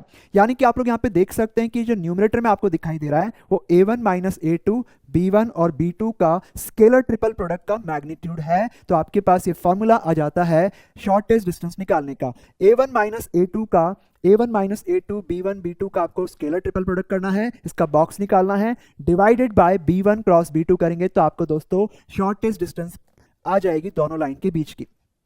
अब बात करते हैं कि अगर लाइंस आपके पास पैरेलल है तो ऐसे केस में उन दोनों के बीच का शॉर्टेस्ट डिस्टेंस कैसे निकालेंगे। पैरेलल लाइन बच्चों एक ही प्लेन में होती है। अगर आप दो लाइन को पैरेलल ले रहे हैं तो ऐसे केस में वो एक ही प्लेन के अंदर है, इसका मतलब वो स्क्यू लाइंस नहीं है। फिर भी आप देखें कि इन दोनों के बीच का अगर शॉर्टेस्ट डिस्टेंस निकालना है तो वो डिस्टेंस दोनों के परपेंडिकुलर जाकर के ही मिलेगी। मान लेते हैं कि आपके पास एक लाइन है L1 R = A1 + lambda B vector, और दूसरी लाइन है R = A2 + mu B vector. यानी कि दोनों की डायरेक्शन का जो वेक्टर है वो क्या है, B वेक्टर है, और इसकी भी डायरेक्शन का वेक्टर कौन है, B वेक्टर ही है। अब हमें इन दोनों लाइन के बीच का शॉर्टेस्ट डिस्टेंस निकालना है तो अपन ने कहा कि ये जो डिस्टेंस है ये तो हम निकाल सकते हैं। ये आपके पास क्या है, ये डिस्टेंस है A1 - A2 का मैग्नीट्यूड, और ये जो आपको फाइंड आउट करना है A1m वो असल में magnitude of A1 A2 sine theta आ जाएगा। इस ट्राइंगल को अगर आप ऑब्जर्व करें तो यहाँ पे आप लोग चेक कर सकते हैं कि शॉर्टेज डिस्टेंस हो गई a1 a2 sin थीटा, लेकिन जो sin थीटा में थीटा है वो असल में इस वेक्टर और इस वेक्टर के बीच का एंगल है। ये वेक्टर कौन है? b वेक्टर है, और ये वेक्टर कौन है? a1 माइनस a2 है। तो इन दोनों के बीच के एंगल का साइन अगर निकालना है तो इन दोनों का क्रॉस प्रोडक्ट करेंगे और डिवाइडेड बाय इनका मैग्नीट्यूड करेंगे तो आपको sin थीटा मिलेगा। तो दोस्तों यहाँ पे आप लोग देख सकते हैं कि ये तो a1 a2 वेक्टर का मैग्नीट्यूड ये आ जाएगा और sin थीटा को लिखा a1 minus a2 cross b divided by इन दोनों का मैग्नीट्यूड। यहां से दोनों कट जाएंगे तो आपको मिला magnitude of a1 minus a2 cross b vector divided by b vector. तो ऐसे करके आप दो पैरेलल लाइन के बीच का डिस्टेंस निकाल सकते हैं। नाउ उसके बाद अपन एक और तरीका आपको बता रहे हैं shortest distance between two parallel lines निकालने का, तो वो यहाँ पे आप ऑब्जर्व करना। क्या आप लोग यहाँ पे इस दोनों के बीच का डिस्टेंस निकाल पाएंगे? बिल्कुल निकल जाएगा। और ये जो a2m है वो क्या है? अगर आप a2m भी निकालेंगे तो पाइथागोरस थ्योरम से आप इस डिस्टेंस को फाइंड कर सकते हैं। ये डिस्टेंस तो इस a1 और a2 के बीच का डिस्टेंस है, लेकिन ये a2m क्या है? क्या a2m असल में इस b वेक्टर के ऊपर, ये दोनों ही b वेक्टर है, इस b वेक्टर के ऊपर इस a1 a2 का प्रोजेक्शन है क्या? यस, a2m असल में a1 a2 वेक्टर का अलोंग b वेक्टर प्रोजेक्शन है। तो ये आप लिख सकते हैं a1 a2 vector dot b cap, यानी कि a1 minus a2 dot b cap. b cap को हमने लिखा b upon magnitude of b, तो ये आपके पास हो जाएगा a2m। a2m इज असल में a1 a2 का प्रोजेक्शन ऑन b वेक्टर। तो a2m आपको मिल गया बच्चों। इसके बाद a1 a2 वेक्टर का मैग्नीट्यूड भी मिल जाएगा। फिर इसके बाद आप पाइथागोरस थ्योरम लगाएंगे तो a1m आ जाएगा, जो कि क्या है? शॉर्टेस्ट डिस्टेंस है। तो ये आपके पास होगा under root of a1 a2 का स्क्वायर माइनस a2m का। ऑलराइट स्टूडेंट्स, तो आगे बढ़ते हैं इस चैप्टर के अंदर। नेक्स्ट हम लोग बात करेंगे प्लेन के बारे में। प्लेन का इक्वेशन देखेंगे। अगर आपको मैं प्लेन के नॉर्मल के डायरेक्शन के अंदर एक वेक्टर दे देता हूं तो प्लेन यूनिक नहीं बन पाएगा, ऊपर नीचे कैसे भी हो सकता है, मूव कर सकता है। लेकिन अगर मैं एक और पॉइंट आपको प्लेन के ऊपर भी दे दूं तो इससे क्या होगा? ये प्लेन फिक्स हो जाएगा। यानी कि अगर प्लेन का इक्वेशन चाहिए तो प्लेन की डायरेक्शन, प्लेन के नॉर्मल की डायरेक्शन में एक वेक्टर रिक्वायर्ड होगा और साथ में प्लेन के ऊपर कोई एक पॉइंट भी आपको गिवन होना चाहिए। मान लेते हैं कि ये पॉइंट आपके पास प्लेन के ऊपर है और साथ में ये जो है प्लेन के नॉर्मल का एक वेक्टर हो गया है, प्लेन का एक नॉर्मल वेक्टर आपके पास है, तो ये प्लेन हो गया है। अब इस प्लेन का एक पॉइंट x1 y1 z1 है और ये नॉर्मल वेक्टर आपके पास हो गया ai cap plus bj cap plus ck cap मान लेते हैं। तो यहाँ पे ये पॉइंट इस प्लेन के ऊपर है x1 y1 z1, तो एक वेरिएबल पॉइंट आप इसके ऊपर ले लें x y z। तो यहाँ पे आप देख सकते हैं कि जो ap वेक्टर होगा वो इस एन वेक्टर के साथ में परपेंडिकुलर होगा, तो ये डॉट प्रोडक्ट आप जीरो कर सकते हैं। और AP क्या आएगा? AP आएगा R माइनस ए वेक्टर, इसको मैं A वेक्टर बोल देता हूं, राइट। तो इससे आपके पास R minus A dot N बराबर 0 सॉल्व करेंगे तो आपके पास बनेगा R dot N equals to A dot N. तो ये प्लेन का इक्वेशन आपके पास हो गया है वेक्टर फॉर्म के अंदर। अगर इसे आप दूसरे फॉर्म में लाएंगे तो आप देखें ये तो आपका आर वेक्टर है ही और ये वाला ए वेक्टर, तो N vector sorry R dot N करेंगे तो क्या आएगा? आर डॉट एन करेंगे तो आपको मिलेगा A X plus B Y plus C Z हो जाएगा। और ए डॉट एन क्या होगा? ए डॉट एन करेंगे तो आपको मिलेगा X one A plus Y one B X one plus B Y one plus C Z one, ये आ जाएगा। एक काम करते हैं, इस पूरे एक्सप्रेशन को एक कांस्टेंट माइनस डी बोल देते हैं, तो इससे आपके पास A X plus B Y plus C Z minus plus D बराबर 0, ये आपके पास प्लेन का जनरल इक्वेशन हो गया है कार्टेशियन फॉर्म के अंदर। तो आप लोग यहाँ पे देख सकते हैं कि प्लेन का वेक्टर फॉर्म क्या है? r minus A dot N बराबर 0, जिसको आप इस फॉर्म में भी लिख सकते हैं। तो इसको सिंप्लीफाई करेंगे, इसको उधर ले जाएंगे तो आपके पास देखिए कि क्या आ रहा है। इसको सॉल्व करते हैं तो आपको मिलता है a x minus X one plus B Y minus Y one plus C Z minus Z one बराबर 0। तो ये आपके पास प्लेन का कार्टेशियन फॉर्म है, जिसको इस फॉर्म में लिखेंगे तो आपका एक जनरल इक्वेशन ऑफ प्लेन हो गया है। आ गई है ना। उसके बाद बात करते हैं प्लेन जो कि पास कर रहा है इस x1 y1 z1 पॉइंट से और जो कि इन दो b1 b2 वेक्टर के क्या है? पैरेलल है। आप मान लीजिए कि आपके पास ये दो वेक्टर है जिसके पैरेलल आपका प्लेन है, b1 और b2 वेक्टर के पैरेलल प्लेन है। अब जानते हैं कि जो वेक्टर होते हैं वो तो क्या होते हैं? फ्री होते हैं। तो आप b1 b2 वेक्टर को प्लेन के अंदर भी ला सकते हैं। तो इसका मतलब ये है कि इस प्लेन के अंदर एक वेक्टर b1 आ गया और एक b2 वेक्टर आपके पास आ गया है। एंड साथ में अगर मैं यहाँ पे एक, क्योंकि पॉइंट आपके पास इसी प्लेन के अंदर है a, जिसका पोजीशन वेक्टर ए वेक्टर है और एक वेरिएबल पॉइंट भी इसके ऊपर ले लेते हैं जिसका पोजीशन वेक्टर मान लेते हैं आर वेक्टर है। तो यहाँ पे आप लोग ऑब्जर्व कर सकते हैं कि तीनों वेक्टर क्या है, एक ही प्लेन में है। कौन कौन से, b1 b2 और ये r माइनस ए। तो क्या हम बोल सकते हैं, r माइनस ए b1 और b2 का स्केलर प्रोडक्ट आपके पास क्या आएगा, 0 के बराबर आएगा। r क्या हो गया, एक्स वाई जेड हो गया। तो आप लिख सकते हैं r माइनस ए को क्या लिख सकते हैं, क्योंकि a वेक्टर कौन है, a वेक्टर आप मान रहे हैं x1 y1 z1 को, तो r माइनस ए हो गया x minus x1 y minus y1 z minus z1। और जो b1 वेक्टर है वो ये वाला हो गया a1 b1 c1 और b2 वेक्टर आपका है a2 b2 c2। तो ये डिटरमिनेंट 0 करेंगे तो आपके पास उस प्लेन का इक्वेशन आएगा जो b1 b2 वेक्टर के पैरेलल है और x1 y1 z1 से पास करता है। नाउ बच्चों इसके बाद देखें, आगे बढ़ते हैं, plane containing line L1 and parallel to L2। तो अगर आपके पास प्लेन L1 को कंटेन कर रहा है, इसका मतलब इस प्लेन के अंदर L1 लाइन है और ये प्लेन क्या कर रहा है, ये प्लेन असल में L2 के पैरेलल है। तो अगर ये प्लेन L2 के पैरेलल है तो आप देख सकते हैं कि इसका जो वेक्टर है B2 वेक्टर मान लिया हमने, ये वेक्टर क्योंकि फ्री वेक्टर है तो वो तो इसमें आ जाएगा प्लेन के अंदर b2 वेक्टर, और जो L1 का वेक्टर है वो तो क्या हो जाएगा, b1 वेक्टर आपके पास है। L1 की डायरेक्शन के अंदर जो वेक्टर है वो आपका b1 वेक्टर है। तो असल में ये क्वेश्चन तो बिल्कुल इससे पहले वाला ही हो गया, क्योंकि b1 b2 को ये प्लेन क्या कर रहा है, कंटेन कर रहा है एक तरह से। b1 b2 वेक्टर के पैरेलल आपका प्लेन है, आप ये भी बोल सकते हैं। और साथ में इसका जो L1 का पॉइंट है कौन सा वाला, a1 वेक्टर जिसका पोजीशन वेक्टर है वो इससे पास कर रहा है। तो अपन क्या लिख सकते हैं यहाँ पे, ये तो अपन यहाँ पे एक वेरिएबल पॉइंट p लेंगे जिसका पोजीशन वेक्टर r है। तो आपके पास r minus a1 vector, b1 vector और b2 वेक्टर कैसे हो गए, ये एक ही प्लेन के अंदर हो गए। तो इसका जो बॉक्स वैल्यू आएगा वो 0 कर देंगे। तो r माइनस a1 क्या हो गया, r तो x y z है, तो r माइनस a1 क्या x1 y1 z1 है। तो आपके पास r माइनस a1 हो गया x minus x1 y minus y1 z minus z1। b1 vector है a1 b1 c1 a2 b2 c2। तो आप देख सकते हैं कि वही सेम टू सेम फॉर्मूला आपके पास आ जाएगा। तो इस तरीके से आप लिख सकते हैं प्लेन कंटेनिंग लाइन L1 जो कि पैरेलल टू L2 है, तो उस तरीके से दिया जा सकता है। अब बात करते हैं प्लेन जो इन दो लाइन को कंटेन करता है, इसका भी फॉर्मूला मैं आपको बता रहा हूं कि एकदम यही आएगा, क्योंकि आपको यहाँ पे क्या करना है, एक ऐसा प्लेन चाहिए जो L1 L2 लाइन को कंटेन करे। तो इसका मतलब L1 का जो वेक्टर है वो भी इस प्लेन के अंदर हो गया और L2 का जो डायरेक्शन का वेक्टर है वो भी इस प्लेन के अंदर हो गया। और साथ में आपको दो पॉइंट पता है, एक तो a1 ओके और दूसरा पॉइंट आपके पास इस लाइन का मान लेते हैं a2। तो दो पॉइंट आपको पता है तो आप तो एक ही पॉइंट से इक्वेशन निकाल लेंगे। इसका मतलब इसका भी फॉर्मूला एकदम वो का वही रहेगा। तो इस तरीके से आप लोग कर लें। ना बच्चों इसके बाद देखें, नेक्स्ट बात करते हैं intercept form of a plane. मान लेते हैं कि आपके पास प्लेन एक्स एक्सिस को a00 पे काटता है, y एक्सिस को 0b0 पे और z एक्सिस को 00 c पे काटता है।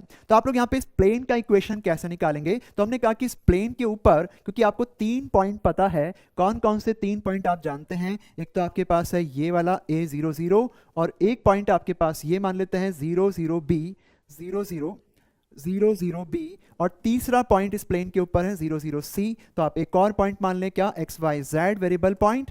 अब इसमें आप क्या करें, ये वाला वेक्टर जो है ये है आपका x माइनस ए y माइनस 0 z माइनस 0 और एक वेक्टर आप ये ले लें, ये कौन सा है, ये है 0 माइनस ए 0 माइनस 0 और सॉरी ये b गलत, यहाँ b पहले आएगा 0b0 है। तो आप देख सकते हैं कि ये वाला वेक्टर क्या है, a minus 0 0 minus A b minus 0 0 minus 0। तो ये वेक्टर हो गया। फिर इसके बाद ये वाला वेक्टर अगर आप निकालेंगे तो आपको मिलेगा 0 माइनस ए 0 माइनस 0 और c माइनस 0। तो ये तीनों वेक्टर्स एक ही प्लेन के अंदर है तो इनका बॉक्स 0 होगा, जिसको सॉल्व करते हैं तो ये इक्वेशन आपके पास आती है। तो ये आपके पास हो गई है प्लेन का इंटरसेप्ट फॉर्म।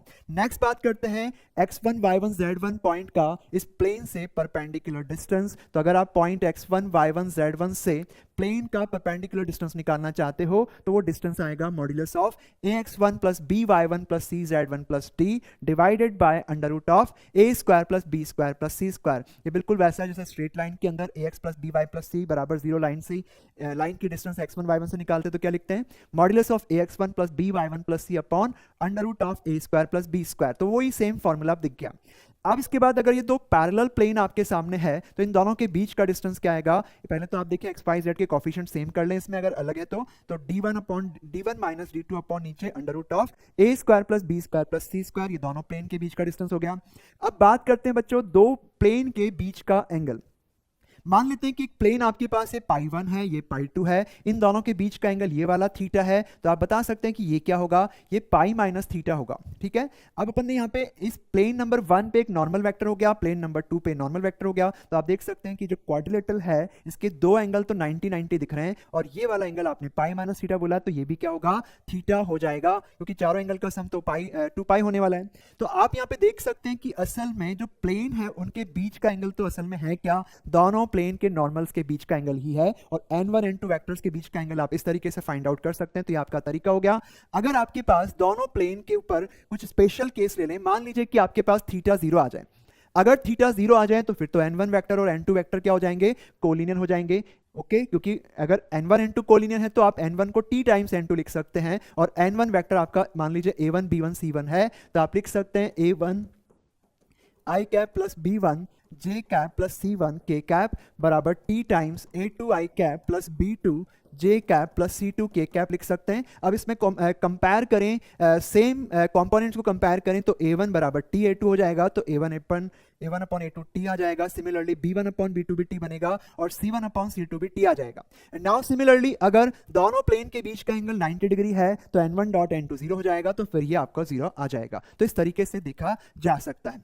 नाउ उसके बाद बात करते हैं लाइन और प्लेन के बीच के एंगल के बारे में, कि अगर आपके पास एक लाइन है r equals to a plus lambda b, जिसको आप चाहें तो ऐसे भी लिख सकते हैं, और एक प्लेन आपके पास है r dot n equal to minus D, जिससे आप ऐसे लिख सकते हैं ax plus by plus cz equal to minus D, यानी कि जो प्लेन है उसका नॉर्मल वेक्टर abc से बन रहा है। अगर आप इन दोनों के बीच के एंगल की बात करें, ये लाइन हो गई है, ये प्लेन है, तो ये जो लाइन और प्लेन के बीच का ये एंगल थीटा है अगर, तो फिर आपके पास इस प्लेन का जो नॉर्मल आपको दिखाई दे रहा है, इस नॉर्मल और इस लाइन के बीच का एंगल फिर तो 90 माइनस थीटा हो जाएगा। तो क्यों ना हम लाइन और नॉर्मल के बीच का एंगल निकाल लें, तो वो आपके पास हो जाएगा cos ऑफ 90 माइनस थीटा, उससे आ जाएगा। तो ये आपको मिलेगा क्या, n dot B divided by n dot B normal vector into इसका लाइन का वेक्टर b वेक्टर, और नीचे दोनों n और b के मैग्नीट्यूड आ जाएंगे, और ये तो आपके पास क्या बन जाएगा भाई, साइन थीटा। तो ये आपके पास हो गया angle between line and plane.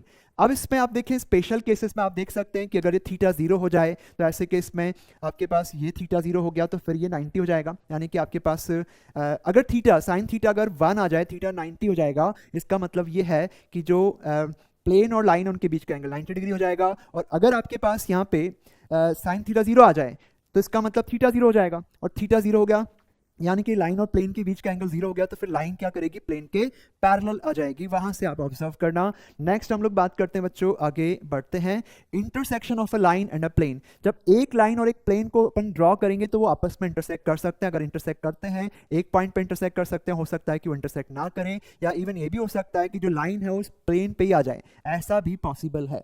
तो अपन यहाँ पे किस तरीके से देखें इसको, मान लेते हैं कि ये लाइन आपके पास है, जिसको ऐसे भी लिख सकते हैं, ये प्लेन है जिसको ऐसे भी लिखा जा सकता है।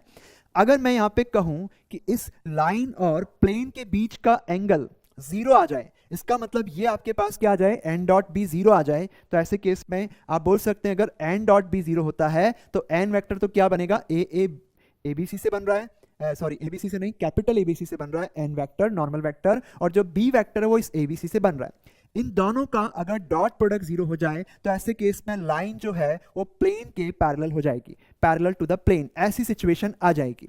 ठीक है, लेकिन अगर आपने कहा कि इस लाइन का जो एक पॉइंट है ना a वेक्टर, वो अगर इस प्लेन पे आ जाए, यानी कि वो जो पॉइंट है a वेक्टर कौन है, x1 y1 z1 है, अगर वो इस प्लेन पे आ जाए, यानी कि ax1 plus by1 plus cz1 plus d अगर 0 आ जाए, तो फिर ये लाइन कहाँ जाएगी, इस प्लेन में आ जाएगी। तो ऐसी सिचुएशन में प्लेन पाई और लाइन l का जो इंटरसेक्शन होगा, ये पूरी की पूरी लाइन होगी। इस लाइन के सारे पॉइंट इन दोनों के कॉमन पॉइंट्स होंगे, तो पाई और एल का इंटरसेक्शन एल हो जाएगा। लेकिन अगर ऐसा हो कि जो पॉइंट इस लाइन का x1 y1 z1 पॉइंट इस प्लेन पे लाई नहीं कर रहा, यानी कि ये 0 नहीं हो रहा, तो ऐसे केस में लाइन और प्लेन आपस में पैरेलल तो होंगे, लेकिन ये लाइन इसके ऊपर लाई नहीं करेगी, तो फिर इस केस में आपके पास दोनों का कोई भी इंटरसेक्शन पॉइंट नहीं बन पाएगा, ये फाई हो जाएगा ना। उसके बाद देखिए आगे बढ़ते हैं, अगर आपके पास n डॉट बी 0 नहीं है तो फिर थीटा 0 नहीं होगा, यानी कि प्लेन और लाइन के बीच का एंगल 0 ना होकर के कुछ कुछ और है, तो ऐसे केस में लाइन क्या करेगी, इस प्लेन को डेफिनेटली एक पॉइंट के ऊपर इंटरसेक्ट करेगी। लेट्स से वो पॉइंट आपका ये पॉइंट है, तो पाई और एल सेट का इंटरसेक्शन ये हो जाएगा।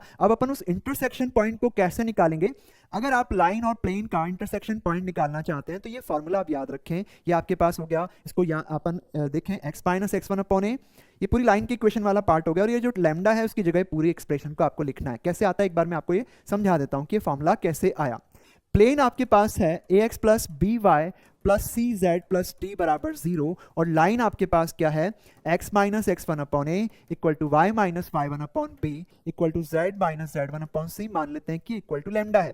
इन दोनों का इंटरसेक्शन पॉइंट निकालना, तो क्या करेंगे, इस लाइन के ऊपर एक पॉइंट अज्यूम करेंगे और ओ इसको सेटिस्फाई करा के देखेंगे, वहां से लैम्डा आपको मिल जाएगा। तो अपन क्या करें, जैसे x आपको क्या मिलेगा, x1 plus A lambda, y आपके पास आ जाएगा y1 प्लस बी लैम्डा, और z हो गया z1 प्लस सी लैम्डा। अगर ये पॉइंट इस लाइन पे भी लाई कर रहा है, प्लेन पे सॉरी, लाई अगर कर रहा है, तो इसको सेटिस्फाई करना पड़ेगा इससे। तो आप लिख सकते हैं a times x1 plus A lambda plus b y की जगह लिखें y1 plus B lambda plus c z की जगह लिखें z1 plus C lambda plus t बराबर 0। और जब आप इसे सॉल्व करेंगे तो लैम्डा देखें आपके पास क्या आ रहा है, लैम्डा आ रहा है A X one plus B Y one plus C Z one plus T divided by A plus B plus C C minus. तो आप देखिए लैम्डा ये आ रहा है, इसका मतलब ये हुआ कि अगर इंटरसेक्शन पॉइंट चाहिए तो इस इक्वेशन को सॉल्व करें, एक्स वाई जेड निकाल लें, लैम्डा मैंने यहाँ पे ये वैल्यू पुट करना है, तो ये फॉर्मूला आपका बन जाता है। ना उसके बाद बात करते हैं प्लेन और एक पॉइंट के बारे में बात करते हैं। मान लीजिए कि आपके पास पॉइंट है x1 y1 z1 और ये एक प्लेन है।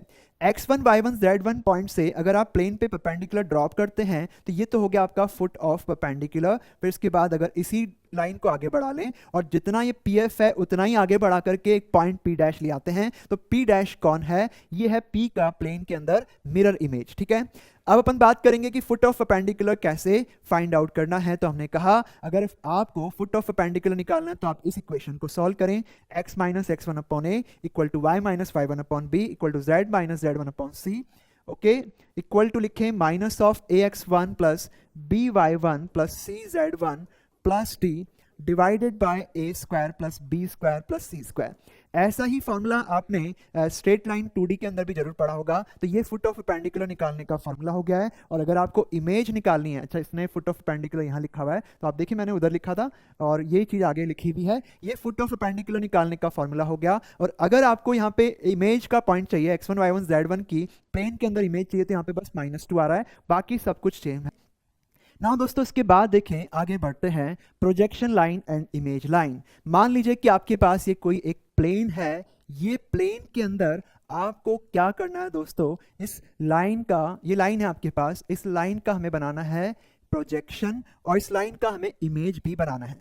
तो हमने क्या किया कि इस लाइन के हर एक पॉइंट से क्या करें, इस प्लेन पे परपेंडिकुलर ड्रॉप करें। तो अगर आप परपेंडिकुलर्स ड्रॉप करेंगे हर पॉइंट से तो इस तरीके से आपको मिलेगा। तो ये जो परपेंडिकुलर्स हैं जहां मिल रहे हैं इस को मिला दें तो ये लाइन का प्रोजेक्शन लाइन कहलाएगा। और ये आप बड़ी आसानी से निकाल सकते हैं। करना क्या है, इस लाइन के ऊपर कोई 2 पॉइंट ले लें, पता कर लें और उनका इस लाइन के, इस प्लेन के ऊपर फुट ऑफ परपेंडिकुलर निकालना आपको आता है।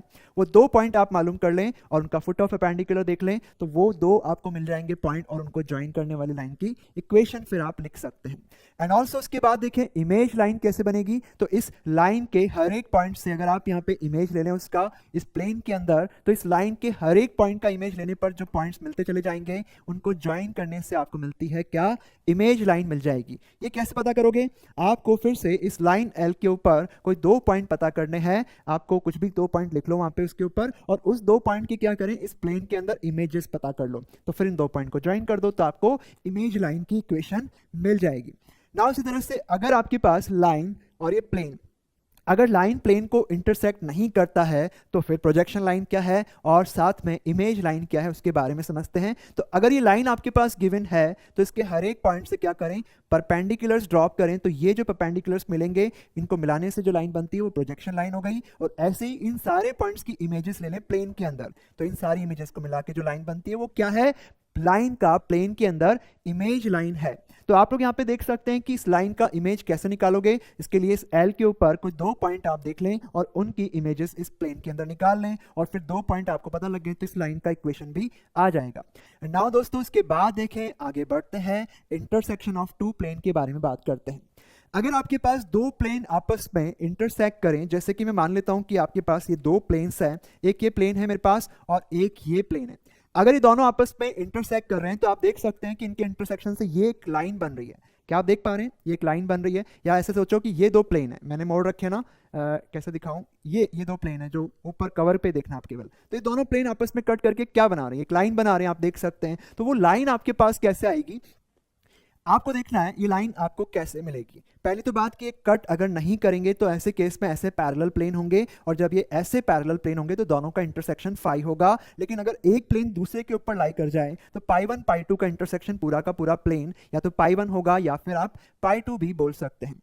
अब अगर आपको प्लेन इंटरसेक्ट कर रहे हैं तो इंटरसेक्शन से जो लाइन बन रही है उस लाइन का डायरेक्शन के अंदर वेक्टर चाहिए, तो वो कैसे निकालेंगे? मान लीजिए कि आपके पास ये एक नॉर्मल हो गया इस प्लेन का पाई 1 का, और ये वाला नॉर्मल इस प्लेन पाई 2 का है। तो आप देख सकते हैं कि दोनों प्लेन के जो नॉर्मल्स हैं, दोनों प्लेन के जो नॉर्मल्स आप ड्रॉ करेंगे वो दोनों नॉर्मल्स के परपेंडिकुलर ये लाइन होगी। क्यों होगी भाई? क्योंकि ये लाइन दोनों के प्लेन में है, और अगर आप कोई भी लाइन ड्रॉ करेंगे प्लेन के अंदर तो वो लाइन उस प्लेन के नॉर्मल के परपेंडिकुलर होती है। तो ये लाइन इस दोनों के प्लेन में है, तो इसका मतलब ये लाइन क्या होगी, इस प्लेन 2 के नॉर्मल के भी परपेंडिकुलर होगी, और ये लाइन प्लेन 1 के नॉर्मल के भी परपेंडिकुलर होगी। तो इसका मतलब अल्टीमेटली जो एल लाइन आपको दिख रही है, लाइन ऑफ इंटरसेक्शन, वो असल में n1 और n2 दोनों वेक्टर के परपेंडिकुलर होगी। और आप जानते हैं कि कोई भी वेक्टर 2 वेक्टर के परपेंडिकुलर अगर आपको चाहिए तो इसके लिए उन 2 वेक्टर का क्रॉस प्रोडक्ट किया जाएगा।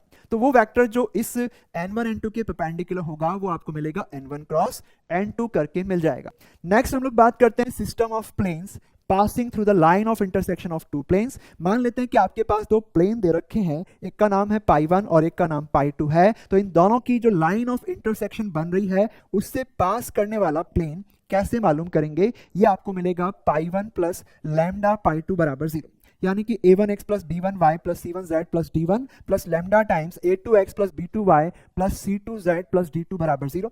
दोस्तों यहाँ पे देख सकते हैं कि लैम्डा चाहे कुछ भी हो जाए, ये जो प्लेन आपके पास होगा वो इन सारे पॉइंट्स को सेटिस्फाई करेगा जो पॉइंट इन दोनों प्लेन की क्या है, लाइन ऑफ इंटरसेक्शन के ऊपर है। क्योंकि इन सारे पॉइंट के ऊपर ये भी 0 आएगा और ये भी 0 आएगा, तो आपके पास बनेगा 0 प्लस लैम्डा टाइम्स 0 बराबर 0, जो कि एक ट्रू इक्वेशन हो जाएगी चाहे लैम्डा कुछ भी हो जाए। इसका मतलब 2 प्लेन की लाइन ऑफ इंटरसेक्शन से पास करने वाला प्लेन आपको लिखना है पाई 1 प्लस लैम्डा पाई 2 बराबर 0।